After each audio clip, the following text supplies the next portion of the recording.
when a small cap company becomes one of only 3 companies on the planet to break a battery barrier, you should probably pay close attention because that's exactly what HPQ Silicon did recently, thanks to batteries made with a blend of graphite and their advanced silicon-based anode material that could potentially solve the holy grail of battery duration.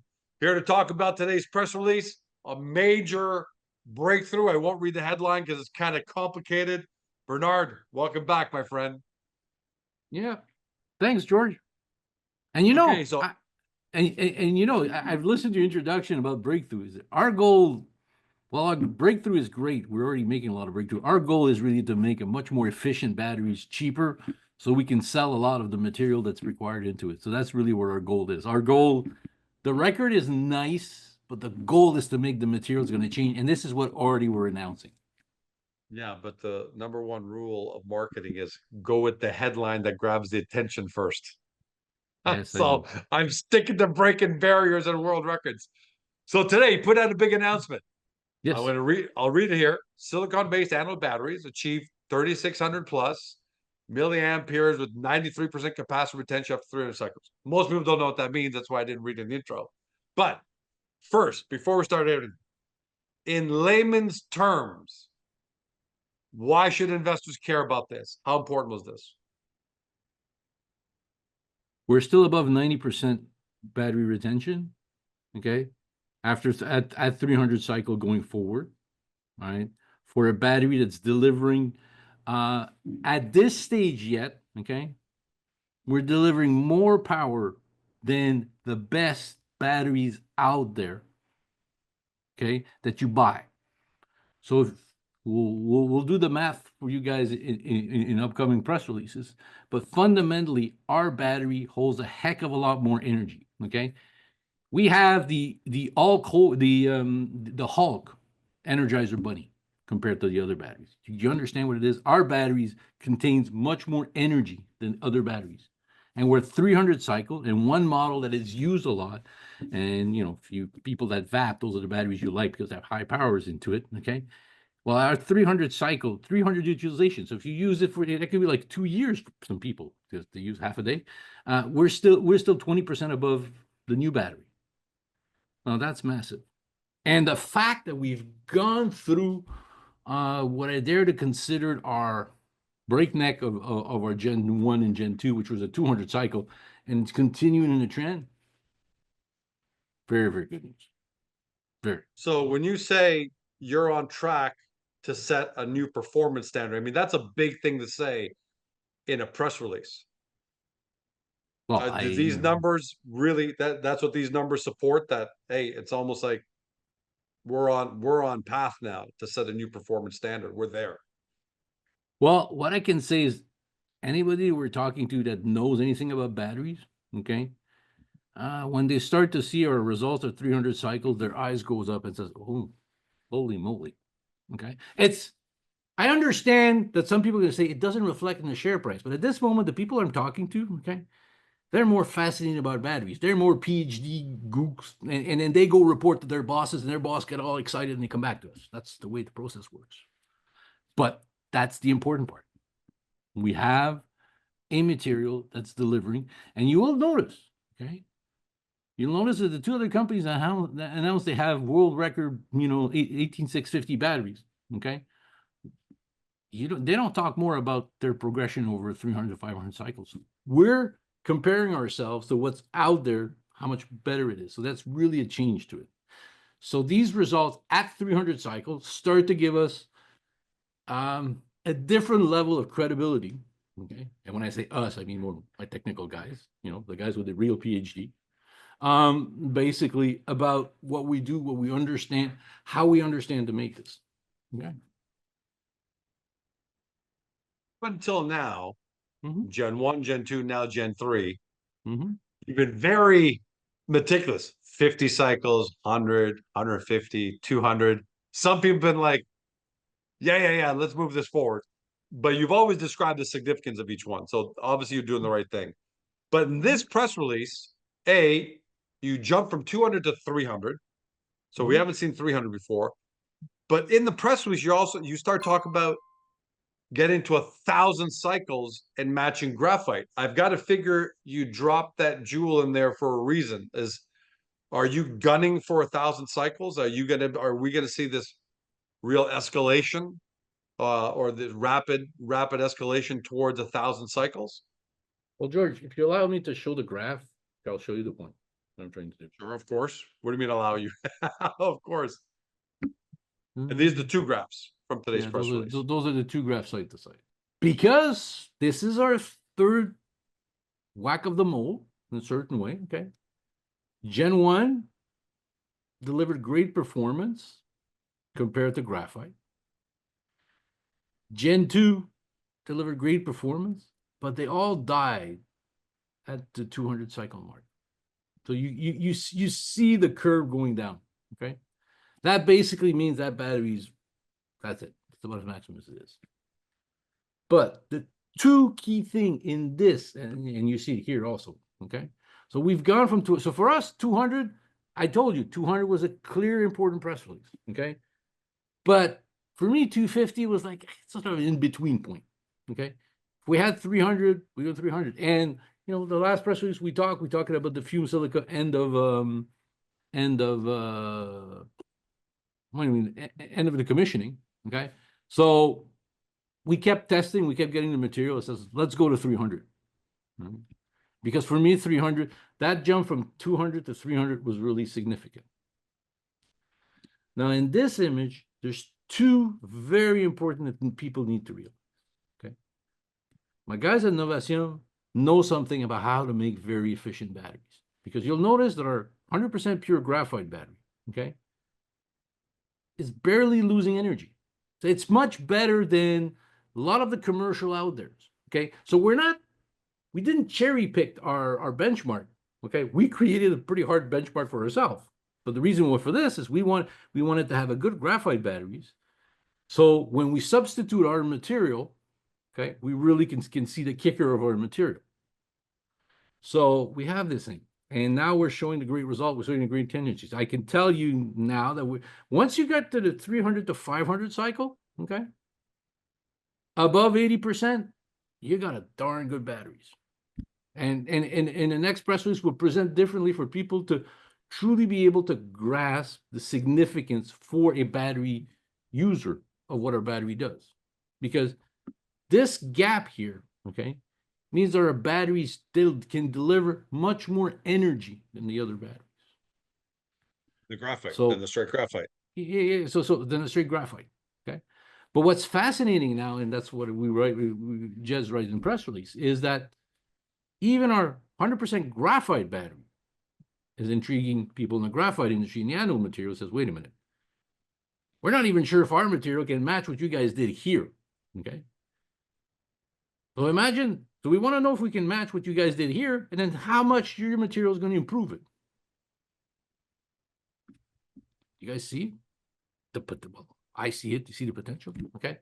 This is the equivalent of a moment where when Evonik said to me, oh, your pictures of your fume silica look great. This picture speaking 1,000 words here. Yeah. And I remember a lot of people were laughing. We're talking, my God, he's pumping his story, he's marketing. I am giving factual information about what's going on. The people that listen to this can do whatever they want with it, okay? I'm having fun with you having this conversation. I'm having fun sharing this excitement to all the investors. Take it or leave it, it's not my problem. But the fact doesn't change, okay? Here we are, we started to do this really January. Here we are in October. We are already generation 3. That's one of the best silicon type of batteries. So that's a massive result. We're up at 300 cycle. Remember, 500 cycle for these type of batteries is massive. Because do you use your phone? Do you discharge it? See, the speed of emptying your batteries depends on how much energy you draw. So depending on utilization, my 300 cycle can in reality be 1,000 cycle of real life application. Yeah. Those are all the points that, you know, that we start to know as we start talking more about batteries. So key message is we've managed to deal with this issue, okay? And we're not even showing our best result. We're showing an average of, like, this is not the best batteries we have, okay? This is an average of 3 batteries that we're doing. If we took the average of just the best, if we just took the number of the best batteries, probably our results would be much better. But we started with Devil's an average advocate, of if you took the worst batteries, how much worse would it be? no, it would, Do you even well, know? it You would, might never know. it would be within the range. Well, it's very Right. simple to see, George. This is the average. So you have the worst, you have the best, you put them into it. That's why we do an average of 3. Okay. So it would be, be somewhere in the range. But remember, those are test batteries that we're doing. They're not like fully commercials, but for us to be able to do this, So exciting results. Really, really exciting. Now the second graph. Second graph, yeah. Well, that's the nosedive of the Gen 1 and Gen 2. Maybe we won't show them anymore, but that's the key point. That's you see 200. That's where, and that's what happens to everybody. That's why you rarely hear anybody else that has this massive results talk about the results over time. They'll come out with a different way of calculating it, but they won't show this because it's sort of a known. You can get those great results, but it'll die quickly. So when you go above 300 cycles, you go toward 500 starters, and this is where we can start thinking what does it mean to be at 1,000 cycles? Is it feasible? We'll say around 1,000 cycle will match our graphite battery. So that second graph, and it may not be to scale. You're getting a little separation between the reference, which is the pure graphite. Mm-hmm. But you're obviously very happy. We're still in like what's the number exactly? What's up here with 93%, I believe. Yeah, we're 93% here. This is 93%. So if I would announce something at 250, I would have said, oh, we're at 95%. Let's say, but this is sort of like normal, and it's a battery is a consumable. Okay. It is a consumable. So it is normal. Question for you. Yeah, go ahead. Are these graphs, because I always ask you, Bernard, is the phone ringing? I've always asked you about, that's what we're talking about, fume silica all that time. And here you guys say, I'm very excited about the fact that the latest results from our graphite benchmark batteries and our partially optimized Gen 3, which is another question I'm going to ask you, are attracting interest from participants in the battery anode material industry. So obviously, maybe you're anticipating I'd be asking you this question when you're drafting this press release, but that sounds like the phone is ringing. Can you tell us? Oh, it is. It is. You're not going to name names, it's much more. It's much more than ringing. Okay, it's much more than ringing. We're now entering the phase where we're like sort of like pre-NDA, pre-LOI type of discussion, because these guys know, and they're anode manufacturers, so it doesn't take genius to figure out they do graphite. Okay. And for them, even our graphite battery here, okay, is phenomenal. Remember, we're doing this in 18650, which is the most constraining battery model to use. All right. If we were to do, when we're going to start doing pouches, okay, with the same material, we're going to get much better results. Just because a cylinder material does not give, a pouch gives. Okay. So we put ourselves under the most difficult conditions out there, and we're getting these types of results. So we didn't choose the easy. All my competitors that brag about things talk about pouch battery. Okay. As a demonstration to show how much we understood this situation. And when I say this, I mean my guys at Innovation understand this. We chose the most difficult batteries to use as a benchmark. So this is why our graphite results are incredible. And our silicon results are even better because it's the same graphite that we're using on both. And you kind of alluded to where you're at, because you're saying it's gone beyond attracting interest. You're having discussions, and you kind of alluded to, but it went so fast. LOI, NDA. What if you could repeat that? That would be awesome. Well, it's around all those things. I'm pretty sure that, relatively soon, whatever that means, or as my partner Peter would say, imminently. I'm just joking. Probably closer than that. We will start having those type of discussion because these people want to work with us. And one of the things I originally wanted to say in a press release, but our glorious overseers that do not want to be over promotional said you can't say this, but I'll tell you. Shh, don't say it. It's the scale goes from startups, okay, to multi-billion-dollar companies. And that I don't like to talk about the fudsters. I actually say let's start talk. But this press release had so many different elements in it that people are doing their own research and saying, "Oh, this is nothing special here." They're just doing what Georgecom Silicon is doing over here. It's nothing special. Um, Clearly, there are smart people in this world who think you're doing something special. At least from what it sounds like, we haven't seen anything on paper yet. Well, remember in the fume silica at the beginning, people were laughing at this. So there's a difference between, how can I say, Google PhDs, people that Google things, okay, and real I like that. PhDs, real R&D research. Okay, a Google PhD will say, well, it's nothing because there's other people that have announced great results. Yeah, it's true. Okay, I can do Google PhD. I can do some Google comparison, but we're doing some real comparison. Like, we're not even publishing now any results with regard to our comparison to other commercially available batteries because we're doing our own tests. When we'll publish our own tests, how we compare to other commercially available market. Because one of the reasons we've discovered is, depending how you test the batteries, you'll get different results. So it's not really an apple to apple comparison if you take out what's publicly out there, available out there. Okay. So the best way to do it is to have your own testing. When you test your batteries under the same protocol as the competitors' batteries, and then you come up with the results.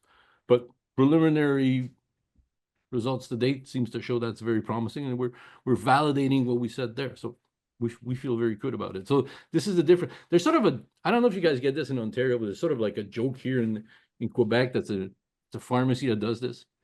So it's a dad that's Googling out their medical reason, and he realized, oh my God, I'm gonna die from this, I'm gonna die from this. So he gives away to his son, okay, his Rolex watch.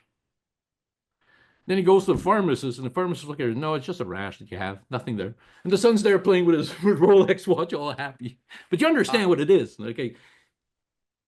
Googling can give you a lot of things. It's great piece of information, but you have to have the capacity to analyze it. And my guys have it. I am just a glorified mouthpiece, but I'm pretty good, and I've been told that, and I'm pretty good at simplifying complex scientific things. But remember, whatever I publish, okay, has been reviewed by a team of at least 3 PhDs. Right? I'm using Google. Oh, they can use Google when we need the proof, but they know how to read Google. But they're probably going to go to a more deeper Google with the research gate and those type of material. They'll come up with things that put me asleep.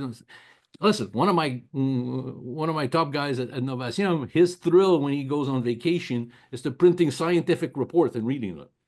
Everybody gets their own thrill. It's like so these guys are true research PhD. How would you categorize, how would you describe your PhDs and even the participants in the battery anode material industry? I'm just using your quote. How would you describe their level of enthusiasm at Oh, the results you're achieving right now? it's very sky, very, very sky. We have some feedback from coming back to us. It really reminds me of when I started with Evonik. It really does. Okay.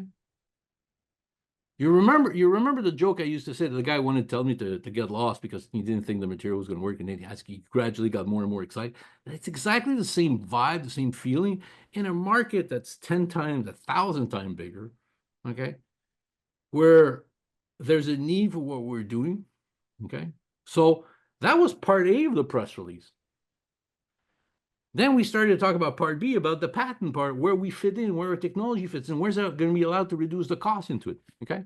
I'm reading some people saying the reason why SIOX never got there is because of the cost of manufacturing. That's complete BS. The reason why SIOX never really took off too much was because of the type of results you saw. Sorry, some people don't like my too colorful language. I apologize, but you know, I'm Latin. I do have a little bit of hot blood, and it's because everybody was hitting this.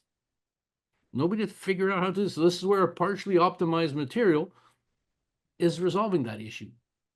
Because even traditional SIOX, which is inefficient, okay, is still cheaper than selenium gas.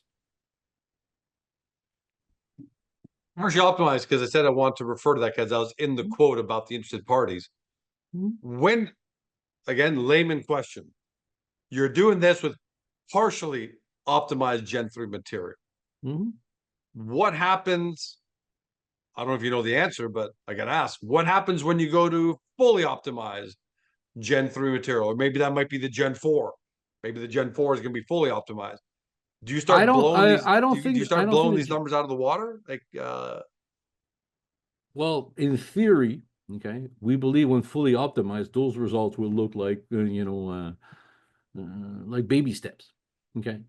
But this is where we are right now. So, you know, instead of trying to tell the world, okay, that we're going to do something so great when it's fully optimized, we're just demonstrating that what we're doing is already better than everything out there. We know that once we get to fully optimized, but we also know there's a few steps to get there. So instead of just focusing on, you know, sort of a Babe Ruth type of principle, instead of trying to always go for the home runs, although, you know, I could be that Japanese guys that can hit home runs and basically steal bases. I would do this, but in the time of Babe Ruth, and yeah, in the time of Babe Ruth, the goal was to get more, you know, base run-ins, as opposed to always going after the home run. So we're doing this meticulously. We're going forward. We're going to go for the fully optimized, okay? But we still have things to learn at this stage. And one of the things I've learned about R&D is don't try to speed up R&D by changing 4 or 5 things at the same time, because at one point you're going to get a result that's going to be bad, and you won't know what's the one thing you did that changed the results. If we kept changing things, okay, multiple things after these results, we wouldn't be able to be here. So it's the 50 cycles, 100, 152 for Gen 1, Gen 2, Gen 3. All right, no, so, and I like what you're saying there. Instead of trying to sell the world on just waiting to see fully optimized Gen 4, and we're going to achieve this, you're just saying, hey, partially optimized Gen 3, we're hitting some massive home runs. So glad you answered that. You talk about the patent. That was my next question. So I'm going to read here. Filed in France, November 2023, for a continuous silicon oxide manufacturing process, is advancing to the PCT national phase. Not that I know what that is, but I got a pretty good idea. This it's going to become public pretty soon. So the Google experts will go out and try to analyze it, but still, you know. This milestone follows very encouraging feedback from patent examiners who have reviewed our provisional application. So that begs the question. And this is my question, I'm going to read it. What's so unique about your patent, and how does it change the status quo? Well, very simple. And you actually have the answer right after this, okay? Currently, to make SIOX, okay, you need upgraded metallurgic grade, aka 3 to 4N Si, okay, and quartz. And you put them in a reactor, and through the magical process of vaporization, you end up making an SIOX material that deposit that. But all the processes are done in batches. There's no continuous process to do this. So, as we all know, we've experienced this, where, you know, if you use a batch process, it's one step, you finish the batch, you restart. So if you want to scale up and go to bigger scale, the only way you scale up, okay, is you have multiple of those systems. So they can be great technologies that work, but if you can't scale up a batch process, you can't really make it economical. I'll give an example of a failure. I told you I study a lot of failures in Quebec, and there was a company called Orbit. They had a great technology. I remember them. I remember, okay. They had a great technology with an E, right? Orbit with an E, or Beat. Oh, Beat. Yeah, okay. It's said in French. Okay, they had a great technology that worked at lab scale. Okay, they couldn't really scale it up, so their only solution to scale it up was to have 1,000 of those small systems. It never can be economical. Okay, that's the problem right now with SiOX manufacturing. Okay, so we've come up with an idea and patented that idea to go continuously manufacturing. So, of course, and An idea is an idea, or you figured out how to go continuous, and now well, you get George, we filed a provisional patent, okay, and the examiner said, "Ooh, okay, this is a new idea. This is a new concept. This seems like something very promising." So we're now moving to the national phase with this technology. Okay. At the same time, remember, like Friday or 2 Friday ago when I told you we were doing the government grant application? Well, it's centered around this. Because we are one of the few and the only one working on a continuous SiOX manufacturing process. Okay. And we know from our studies, okay, that we can triple production, triple productivity using this process. That's already good for reducing costs. We reduce the energy costs. Okay. And we're going to be, and the carbon footprint and the carbon footprint. And we also know so that by this is fume default, silica all over again. Like, is it the well, same paradigm shift here that you're kind of doing with fume silica? It's a fume silicon hormone. Okay. But that's just our SiOX. And remember, there's a key sentence. Okay. The SiOX is the key starting material. It's not the end material, it's the starting material to make our enhanced silicon amid the Gen 3.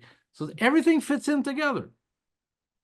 But having that pattern for continuous SiOX means that we control the door to go in the process. That for me was the biggest part of the press release. Okay, it's fine, the 300. I'm very excited about those results. But for me, finally being able to talk and get people to understand, okay, and this is the key starting material. It's not the end material. It's not the Gen 3 advanced silicon-anode material. There's a lot of other things that in a black box that we control, but that's at least a starting ingredient. And if we can make that starting material cheaper, better quality than everybody out there, we're in a good position. So we haven't talked a lot about this. We actually haven't talked about it. We've talked about, we got the provisional patent and we went and saw it. And the additional thing that's really fun is this circles back to the QRR. Because remember, the feedstock to make SiOX is UNG Si, 3 to 4N, which is what the QRR can do. Okay. And then we also, so we can modify the design. We already paid for the design. We can modify the design to be used to make continuous SiOX. So there's two applications of QRR. It goes full circle. It goes back to what's been my business plan. My business plan is to develop, okay, a business so big in what we're doing for the battery. And what will differentiate us from everybody else is we will be fully vertically integrated. The only thing we won't have is the quartz mine. That's going to be QIMC's job, no mine. The rest of it, we're fully integrated. And we're going to go higher up the battery materials. So and since I filed an application to get a government grant, if the government continues, we'll see. Still, it's irrelevant because it's going to be, a lot of people are going to be interested in what it is. So this is as big as fume silica. The market for fume, this is 10 times bigger than the market for fume silica. Okay. We're at the beginning. We control multiple phases into it. So that looks darn exciting. So what's next? Because what I see next is next round of testing. Next is also officially codifying some kind of relationship with, quote, participants in the battery anode material industry. So that's 2. And the third one is the patent application, and I guess having that awarded to you, and you're advancing the PCT national phase.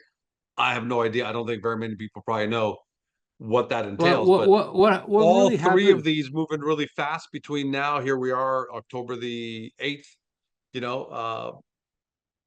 all 3 of these kind of accelerate before Christmas? That I don't know. But well, there's things I know, and I'll communicate them at the right time, that are accelerating, moving in the right direction. So I'm pretty happy and excited. People have to understand, when you file the provisional patent to block in the idea, you start the counter for your 20 years of your patent. Okay. And once you go to the national phase, you then go to patent pending. Okay. So this is where we are. So we're going from provisional patent application to patent pending on this technology. And there are other things that we're looking at and adding this into it. But listen, this invention, okay, this concept that we presented was sufficiently game-changing enough for us to be one of the few companies that got asked to submit a full application for the government grant. And we know that the same thing is going to happen. I'm in discussion with a group, industrial groups in Europe, okay, that want to integrate this within part of their industrial complex because they see the long-term future and they see the potential that you are. There's so many parts that are moving at the same time. So I'm sorry for my investor. It doesn't seem, some of them are looking at the share price. It doesn't reflect into it, but it will. It will come in as a tsunami at one point, but when, I don't know. The only thing I can do is focus on delivering what we're doing. We've delivered this. We've delivered the pilot plant for the fume silicon reactor. We're going to start delivering samples. We've delivered batteries that are unique. And I haven't even started yet to talk about hydrogen.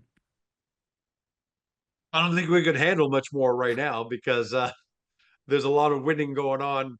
To quote Trump, you're delivering a lot of winning right now, and I guess it would be prudent to just see these two through first before you almost start talking about other initiatives. But that's the exciting part. But these two alone, fume silica and here the silicon for batteries, I think has a lot of us in anticipation and hopeful. So in the question of what's next, I guess it could be anything. It could be next round of it could be next cycle testing. It could be an announcement from an interested party.